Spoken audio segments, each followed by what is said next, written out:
Serial ये रिश्ता क्या कहलाता है कि आने वाले एपिसोड होने वाले हैं ज़बरदस्त। जी हाँ दोस्तों, आने वाले एपिसोड में आप देखेंगे कि जब अबीरा जेल में होती है तो वहाँ पे काम पूरा नहीं करती तो जेलर कहती है आपने काम पूरा नहीं किया तो आपके राइट छीनने जा रहे हैं।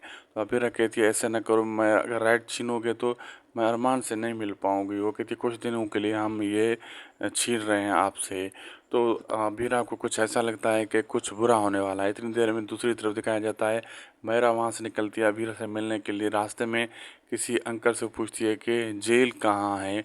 तो वो अंकल कहता है कि बैठो गाड़ी में, और उसे अगवा करके लेके जाता है।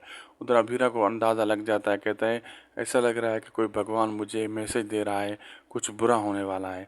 तो मैरा को कुछ गुंडे लोग उठा कर लेके जाते हैं। अब आगे देखना मज़ेदार होगा क्या क्या होने वाला है। वीडियो अच्छी लगी तो लाइक करें, शेयर करें, सब्सक्राइब करें। मिलते हैं आपसे अगली एक ज़बरदस्त धमाकेदार अच्छी वीडियो में।